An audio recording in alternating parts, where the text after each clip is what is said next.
Hey everybody, welcome to Sakun Vidhi law classes. आज के session में हम भारतीय न्याय संहिता के डेफिनेशन क्लोज को समझेंगे। अर्लियर आईपीसी में हमने ये देखा था कि बहुत सारी डेफिनेशंस अलग अलग सेक्शंस में मेंशन थी, बट अभी भारतीय न्याय संहिता में आईपीसी की सारी डेफिनेशंस को एक ही सेक्शन नंबर 2 के अंदर इंक्लूड कर दिया गया है। So a total number of 39 definitions are being provided in section number 2 of the BNS. So now let's move ahead और उन्हें एक एक करके देख। So the very first definition defines what is act, मतलब कि जहाँ पे भी संहिता में वर्ड एक्ट यूज किया गया है तो उसका मतलब क्या होगा। उसका मतलब है कि वो पर्टिकुलर ऑफेंस किसी एक सिंगल एक्ट से भी हो सकता है या फिर खूब सारे एक्ट से भी वो ऑफेंस कमिट हो सकता है। फॉर एग्जाम्पल कि waging war against the government of India का कोई ऑफेंस है तो वो कोई सिंगल एक्ट से नहीं होता है, वो खूब सारे एक्ट से होता है। उसमें एक पर्सन आर्म्स को इकट्ठा करेगा, दूसरा पर्सन कोई और प्रेपरेशन करेगा, तो इस तरीके से एक सीरीज ऑफ एक्ट्स उसके अंदर होते हैं। तो वहां पे एक्ट का मतलब सीरीज ऑफ एक्ट से ऑटोमेटिकली मान लिया जाएगा। Second, who is an animal, तो ह्यूमन बीइंग के अलावा इस धरती पे कोई भी अदर लिविंग क्रिएचर है तो वो एनिमल की डेफिनेशन में आ जाएगा। Next, fourth definition defines counterfeit. So in a very general sense counterfeit का मतलब होता है फेक नोट या फेक करेंसी को बनाना। मीन्स कि कोई ओरिजिनल चीज है उससे रिजेंबलिंग दूसरी कॉपी उसके बनाना। उसका इंटेंशन क्या होता है उसके पीछे, कि डिसेप्शन को प्रैक्टिस करना, किसी को धोखा देना, ये उसके पीछे इंटेंशन होता है। मतलब या तो डायरेक्टली डिसेप्शन प्रैक्टिस करने की इंटेंशन से ही वो चीज को बनाना, या फिर ये जानते हुए उस चीज को बनाना कि हाँ इससे किसी को डिसेप्शन हो सकता है, कोई धोखे में जा सकता है। देखिए जनरली जो काउंटर फिटिंग का ऑफेंस है वो बैंक नोट, करेंसी नोट, उन्हीं के सेंस में ज्यादा यूज किया जाता है। अगर कोई फिजिकल थिंग में काउंटर फिटिंग होती है तो वो मोस्ट प्रोबेबली चीटिंग के ऑफेंस में काउंट की जाती है। इस सेक्शन का एक्सप्लेनेशन बोलता है कि जरूरी नहीं है कि जो फेक थिंग बनाई गई है वो ओरिजिनल से एग्जैक्टली रिजेंबल कर रही हो, उसका एग्जैक्ट कॉपी हो, नहीं थोड़ा बहुत ऊपर नीचे है तो भी वो काउंटरफिट ही माना जाएगा। एक्सप्लेनेशन सेकंड ये बताता है कि अगर कोई रिजेंबलनेस हुई है, मतलब अगर कोई फेक कॉपी बनी है और वो इस तरह की है कि दूसरा पर्सन इजीली उससे धोखा खा सकता है, तो in that situation court accused के अगेंस्ट ही प्रिज्यूम करेगी कि उसने डिसेप्शन प्रैक्टिस करने के इंटेंशन से ही रिजेंबलनेस की है, या फिर at the time of resembling वो जानता था कि इससे डिसेप्शन प्रैक्टिस हो सकती है। Next, fifth definition defines court. Court का मतलब क्या होता है, तो एक जज जब जुडिशियली एक्ट कर रहा होता है ना तो वो एक कोर्ट बोला जाता है इन अ वेरी सिंपल टर्म्स। इसके अलावा ये एक सिंगल पर्सन भी हो सकता है, ठीक है, या फिर एक पूरी जजेस की बेंच भी हो सकती है जो कि जुडिशियली एक्ट कर रही है, तो वो पूरा कोर्ट बोला जाएगा। जैसे कि जो कॉन्स्टिट्यूशनल मैटर्स होते हैं उनके अंदर मिनिमम 5 जजेस की बेंच रिक्वायर्ड होती है उनकी हियरिंग में, तो वो जो पूरे जजेस का बेंच है वो भी एक कोर्ट बोला जाएगा। Next, sixth definition defines death. Death का मतलब क्या होता है, तो संहिता में सिर्फ ह्यूमन बीइंग की डेथ को ही डेथ में कंसीडर किया गया है। कोई जानवर की अगर मृत्यु होती है तो वो डेथ नहीं मानी जाएगी, सिर्फ एक ह्यूमन बीइंग की डेथ ही डेथ मानी जाएगी आईपीसी में या इस संहिता में। Seventh definition defines the term dishonestly. What is dishonestly, तो जहाँ पे भी वर्ड डिसऑनेस्टली यूज किया गया इस संहिता में उसका मतलब होगा कि किसी एक पर्सन को रॉन्गफुल गेन होना या फिर दूसरे पर्सन को रॉन्गफुल लॉस होना। तो कोई भी ऐसा काम अगर किया जाता है जिसकी वजह से किसी एक पर्सन को रॉन्गफुल गेन होता है या दूसरे पर्सन को रॉन्गफुल लॉस होता है, जरूरी नहीं है कि एक पर्सन को रॉन्गफुल गेन हो और दूसरे को रॉन्गफुल लॉस हो तभी वो डिसऑनेस्टली आएगा। दोनों में से अगर एक भी काम हो रहा है तब भी वो डिसऑनेस्टली ही बोला जाएगा।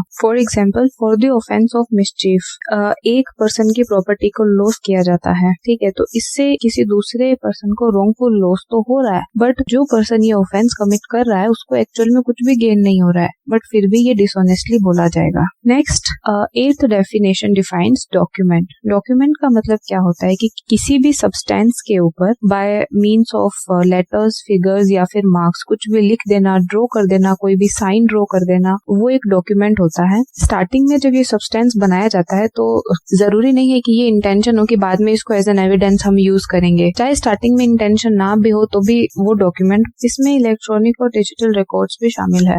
इसका एक एक्सप्लेनेशन भी है, ये बताता है कि जब एक डॉक्यूमेंट बनाया जाता है तो ये चीज बिल्कुल इमेटीरियल है कि वो किन साधनों के द्वारा बनाया गया है, किस मीन्स से वो बनाया गया है, और क्या वो इस इंटेंशन से बनाया गया है कि आगे जाके इसको एज एन एविडेंस कोर्ट में यूज किया जाएगा। इसका इलिस्ट्रेशन ये बताता है कि एक रिटर्न कॉन्ट्रैक्ट डॉक्यूमेंट है, क्योंकि जब एक रिटर्न कॉन्ट्रैक्ट बनाया जाता है तो वो इसी इंटेंशन से बनाया जाता है कि एज एन एविडेंस उसको इन फ्यूचर कोर्ट में यूज किया जा सके। तो वो एक एविडेंस के तौर पे होगा और इसलिए वो एक डॉक्यूमेंट होगा। एक चेक, वो भी एक डॉक्यूमेंट होगा। एक पावर ऑफ अटॉर्नी को भी एक डॉक्यूमेंट माना गया है। देखिए, पावर ऑफ अटॉर्नी के थ्रू एक पर्सन दूसरे पर्सन को कुछ राइट्स ट्रांसफर करता है, जैसे लीगली रिप्रेजेंट करने का राइट हो गया, या फिर अपनी प्रॉपर्टी को फर्दर एलिनिएट करने का राइट हो गया, या फिर डॉक्यूमेंट के एग्जीक्यूशन का राइट है। तो ये इस तरह के जो भी राइट्स होते हैं, लीगल राइट, वो पावर ऑफ अटॉर्नी के थ्रू वन पर्सन के द्वारा दूसरे पर्सन को ट्रांसफर किए जाते हैं, तो वो भी एक डॉक्यूमेंट ही होगा। अनदर कोई भी मैप या फिर कोई प्लान है which may be used as an evidence, तो वो भी एक डॉक्यूमेंट है। एक डॉक्यूमेंट में कुछ डायरेक्शंस बताई गई है या फिर कुछ इंस्ट्रक्शंस दिए गए हैं, तो वो डॉक्यूमेंट भी एक डॉक्यूमेंट होगा।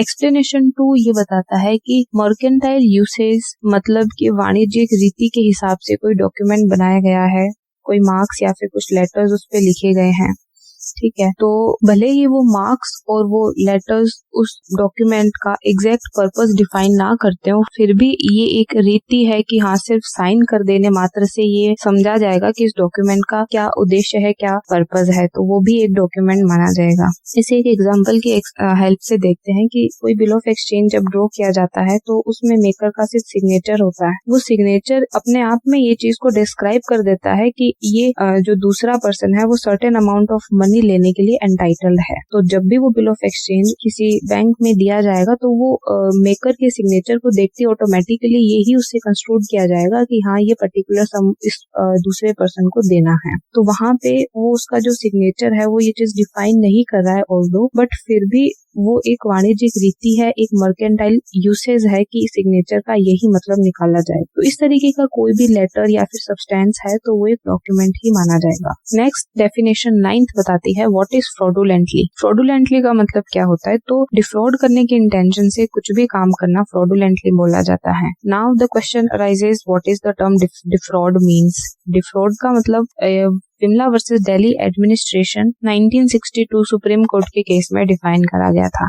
उसमें बताया कि डिफ्रॉड का मतलब होता है डिसीट करने का इंटेंशन प्लस उससे दूसरे पर्सन को इंजरी होना। दोनों टर्म जब मिक्स होती है तो वो एक डिफ्रॉड बनाती है। नेक्स्ट डेफिनेशन नंबर 10 ये बताती है जेंडर का मतलब क्या होता है। So wherever the word he is used under this Sanhita, उसका मतलब 3 लोगों से लगाया जाएगा। ही का मतलब एक मेल भी है, ही का मतलब एक फीमेल भी है, और ही का मतलब एक ट्रांसजेंडर भी होगा।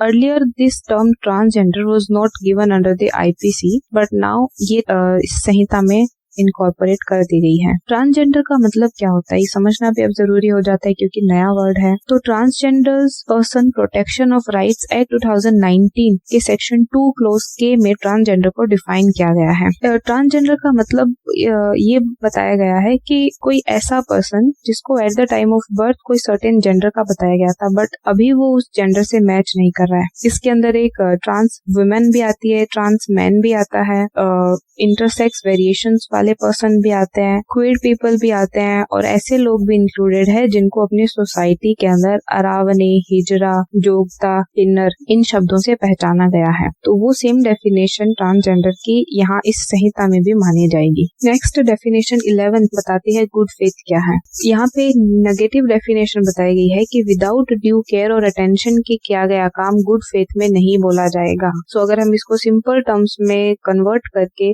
पॉजिटिवली समझे तो इसका मतलब है कि विद ड्यू केयर और अटेंशन से किया गया काम गुड फेथ में किया गया माना जाता है। ड्यू केयर का मतलब यहाँ पे ये है कि एक पर्टिकुलर काम को करने के लिए जितनी केयर रिक्वायर्ड है, जितना ध्यान, जितनी अटेंटिवनेस रिक्वायर्ड है वो जरूरी है, वो आपने ली है, तो इसका मतलब है कि वो गुड फेथ में किया गया है। नेक्स्ट डेफिनेशन बताती है गवर्नमेंट क्या है। ये क्लोज 12 बताता है कि जहाँ पे भी वर्ड गवर्नमेंट यूज करा गया है तो वहाँ पे सेंट्रल गवर्नमेंट भी है और वहाँ पे स्टेट गवर्नमेंट भी है। ध्यान रखिएगा लोकल गवर्नमेंट इसमें नहीं है, सिर्फ सेंट्रल और स्टेट गवर्नमेंट ही गवर्नमेंट का मतलब है। So this is it guys. Next section में हम आगे की डेफिनेशंस को देखेंगे। आई होप आपके डाउट्स क्लियर हुए होंगे। Still if you are facing any doubt please feel free to ask in the comment section.